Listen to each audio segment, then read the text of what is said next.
they'll list a iron worker as a laborer, where the negotiated rate is considerably lower, and that's another way that they steal money.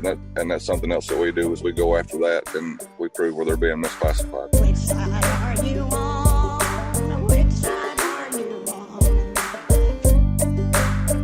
The International Association of Bridge, Structural, Ornamental, and Reinforcing Ironworkers Union represents 120,000 members in North America. Members of the ironworkers have worked on nearly every major construction project you can think of. The Golden Gate Bridge, the Sears Tower, the St. Louis Arch, the oil sands plant expansion in Alberta, the World Trade Center, and the Freedom Tower. And the Ironworkers Local 477 represents hundreds of workers here in North Alabama. And we've got the business representative on the line with us now, Eddie Mitchell. Thanks for your time. I appreciate it. Good morning. Thank you. Absolutely, absolutely. Glad to have you on. So, Eddie, we're going to be talking about some of the stuff y'all got going on locally. But first, there's some things going on nationally with the trades that are really pretty important and pretty good, and one of those being the the Biden administration is proposing reforms to the enforcement of the Davis-Bacon Act. So, can you start off by explaining what the Davis-Bacon Act is and what it does now?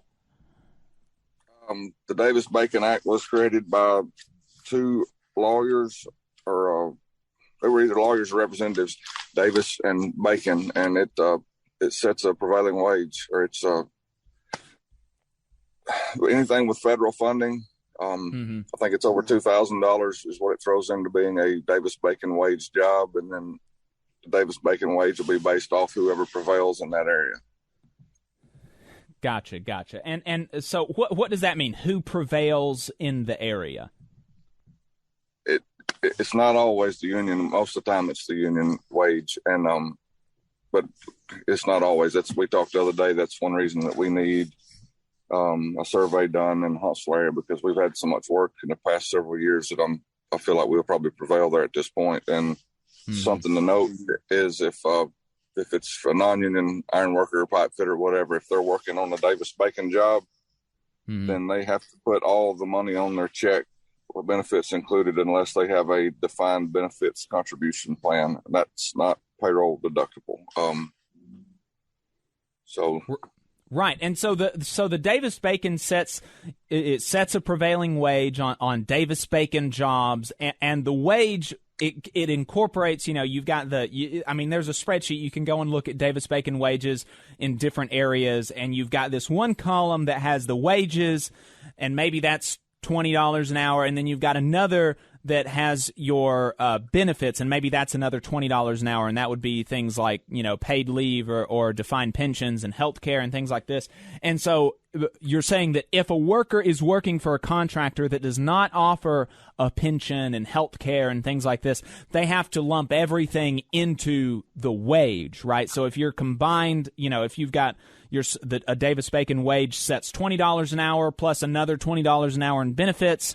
If you don't have any benefits, the contractor has to pay you $40 an hour. Is that right? That is correct. So how is that enforced right now? Like, how has that been enforced? It is enforced by the Department of Labor, and it's usually very poorly enforced. If I've got somebody's check stub and they're willing to anonymously talk to someone with a DOL, usually I can get them paid back. They'll go back and pay what they were supposed to pay, but just me calling doesn't get it like it needs to. But some of the changes that are going to be happening, they're going to give the Davis-Bacon more teeth, so to speak. They're going to make it stronger, and it needs to be changed. And they're going to also speed it up to where the Davis-Bacon wage is actually going to keep up with the wage in the area. Like right now, the Davis-Bacon wage for an iron worker at Madison County is, I think it's less than $30 an hour, and there's plenty of people making way more than $30 an hour doing iron work in Huntsville. So, right, $30 an hour, including benefits or just the wage? Well, our scale is 29 plus benefits, so it's around $45-$46 an hour total package. But there's some open shop guys that are making 30-32 up there. 30-32 total package. Yeah, $30-$32 an hour. Yeah, and so the way that the wage is set is like is the Davis-Bacon wage is set is like a survey of, you know, what are the wages and in the area, and so we're going to kind of set it somewhere in there, maybe towards the higher end or whatever. And one of the reasons that you're saying that it's so low is because it's been so long since a survey has been done in Huntsville. So, you know, you're not accounting for inflation. You're not accounting for, you know, maybe workers having more leverage and getting better wages that way. You're not accounting for all these changes in the environment. And so the Davis-Bacon wage is actually lower in a lot of cases than some people are getting. And so it needs to be updated. And these proposed reforms are going to do these updates more often. Yeah. And I don't think it's been just like, it ain't been 10 years since we've had a survey, but the last survey, I don't think we prevailed there. So, again, that's why the rate's so cheap. And if a contractor that works, say, at Redstone all the time, that's open shop, when it comes time for them to turn in what they're paying, of course, they're going to turn in as little as they can to keep the wage as low as they can. So, right.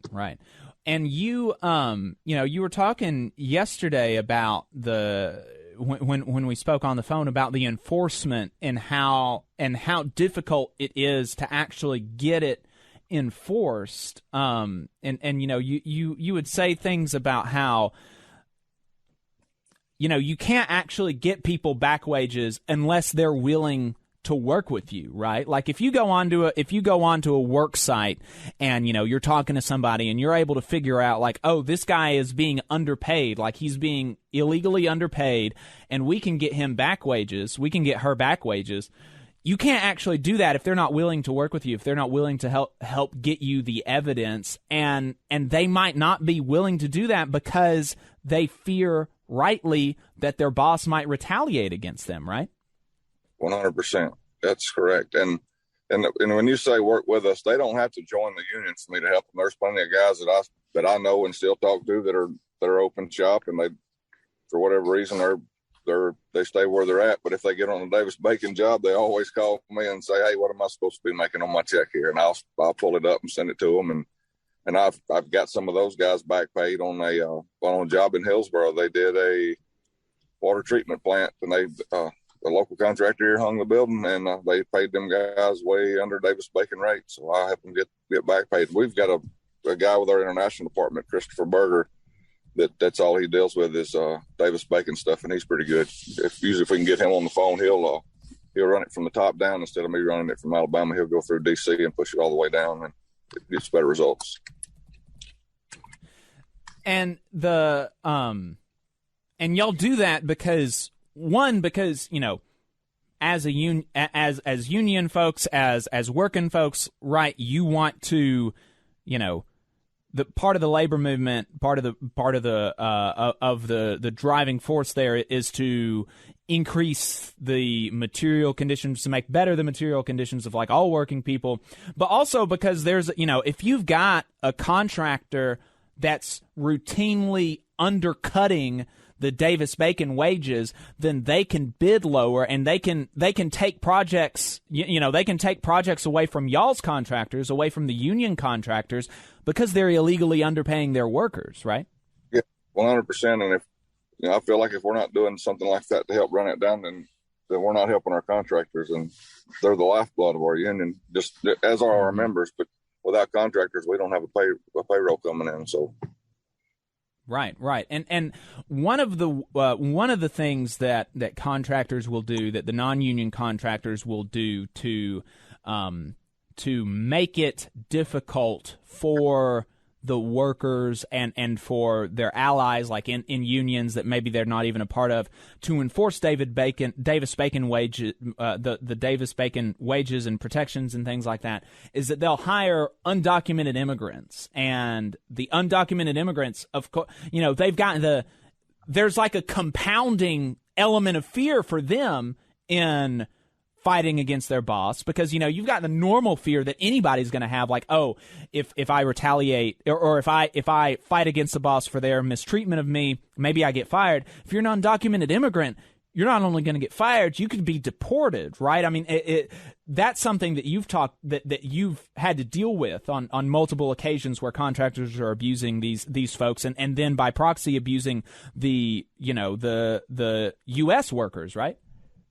Yes, and not only that, but there's also the language barrier there. And then if they're not just directly stealing the wages from their employees by underpaying them, a lot of times they'll also misclassify them. They'll list a iron worker as a laborer or something like that, where the negotiated rate is considerably lower. And that's another way that they steal money. And that's something else that we do, is we go after that and we prove where they're being misclassified.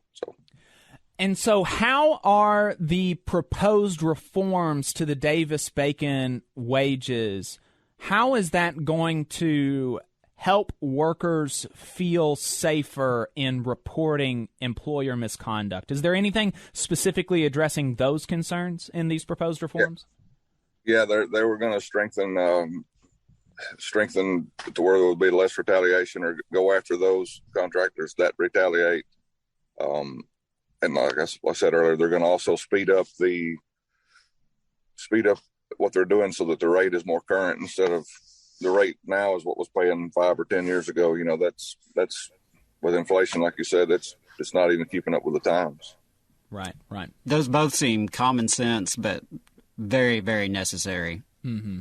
Yeah, and the Davis-Bacon is not a bad thing. It eliminated the race to the bottom is what it did, and it leveled the playing field as far as all contractors, to where you're not getting the project based on cheap labor. You're getting the project, the labor rate's the same. So right. It eliminates that. And that's a good thing for all contractors, whether it's an open shop contractor or a union contractor. And it's good for the customers. It's good for the customers because they're going to get better work, because they're not going to be awarding just based on who's going to give me the lowest, the cheapest price. They're going to get better work for it. Correct.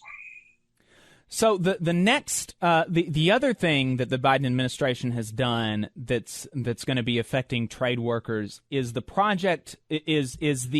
expansion of the use of project labor agreements by the federal government. So first off, what is a project labor agreement? What is that? What does that do? What does that mean? It's an agreement between the customer or the end user, and or that's where it derives from, and it usually sets a certain wage rate, which is oftentimes higher than Davis-Bacon. The last one that we had up here at Toyota Mazda, it also created a stipulation where you had to hire a local labor pool, and you had to exhaust all resources here to hire local labor, and then if there was unavailable, then of course you could bring in, and there was a percentage. I think you could. If the contractor came from out of state or out of town, they could bring 20% of their own workforce, but you had to hire 80% local. So it kept the money here in our local economy, and that's important to me. It's I hate seeing out of state plates hanging hospitals and stuff like that, because I know that money's leaving. Yeah, absolutely. And that seems, again, just like Adam said, that seems like super common sense. But and you mentioned Toyota Mazda. And you said that that Governor Ivey tried to get Toyota Mazda to not agree to a project labor agreement? That is correct. And to use out-of-state workers to do the plant? Well, yeah, there was not enough local workers here not enough open shop local workers here to cover that entire project, so they would have definitely had to outsource it out of state. But yeah, that is correct. That's what that goes against our own constituents, and it doesn't matter whether you're union or non-union at that point.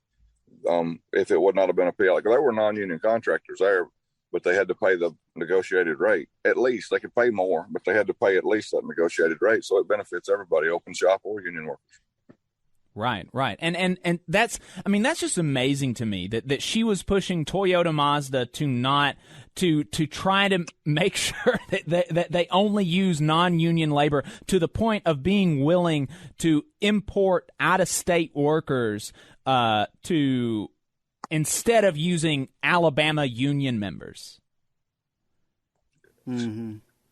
Yeah, that's not surprising, but it definitely bothers me big time.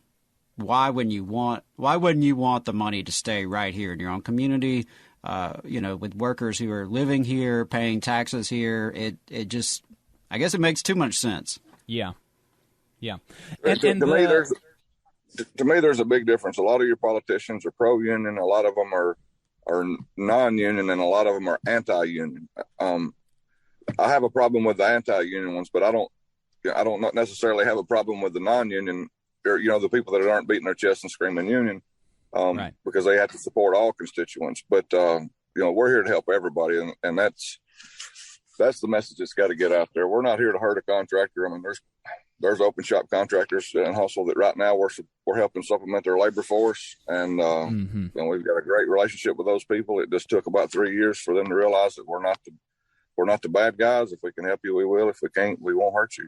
It's right. And the project labor agreements also guarantee a utilization of apprenticeships and safety standards. Can you talk about some of that? Absolutely. That's huge. That's huge for us. And again, the apprenticeship, it doesn't guarantee it to be a union job, but it makes it really hard for an open shop contractor, and because most of them do not have a certified or accredited or registered apprenticeship program. So by us using apprenticeship programs, we guarantee you that training, that third-party training, is available. It's free to the contractor. It keeps growing the skill set here. It keeps the people here that can do the work, so that we don't wind up having to outsource every bit of it to get it done. We strengthen our local labor force. And when we do that, we grow our local economy. It's good for everybody. Right. And so what the Biden administration did, he signed an executive order at an iron workers local union hall. I believe it was in D.C. maybe, to increase the use of project labor agreements. Can talk to us about that and what that executive order does.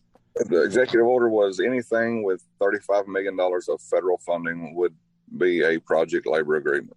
And that's huge. That's really big for us. I can't think of a way to guarantee better working conditions and better pay for anybody than doing that. That's in my lifetime, that's the best thing any elected official that I know of has done for the way I make a living. And also it helps everybody. Like I said, it's looking at ways to grow the economy from the bottom up. And so I think that's a great development. And again, I mean, it's just so common sense. If we're using taxpayer dollars, we should be tying strings to that. We should be saying, like, look, you've got to pay a good wage. You've got to have safe working conditions. You've got to have people who know what the hell they're doing. Right. You've got to have people that have trained. I mean, this is just why would you not want this? It doesn't make any sense. Well, and this is, and I keep going back to it. It's not a bad thing for open shop contractors, because if you were an open shop contractor right now and you were going to do a job at Redstone, it had $35 million in federal funding and it was a project labor agreement. I mean, you could literally call the wage rate's already established. It doesn't matter who you pay, whether it's your guys or our guys. The wage rate's going to be the same. You can call us. We've got the training, or the guys that are trained. It's great for everybody. Right. And they should be utilizing local contractors. That's what I want to stress is, like, again, the PLA is going to help all local contractors. You just saw a clip from the Valley Labor Report. We are live every Saturday morning from 9:30 a.m. till 12:30 p.m. And we pride ourselves on keeping all of our content free to everybody so that we can talk to as many working folks as possible. If you support the work that we're doing, you think that it's important, you think that it's good, then consider making a monthly contribution to the project, and you can do that on our website, tvlr.fm.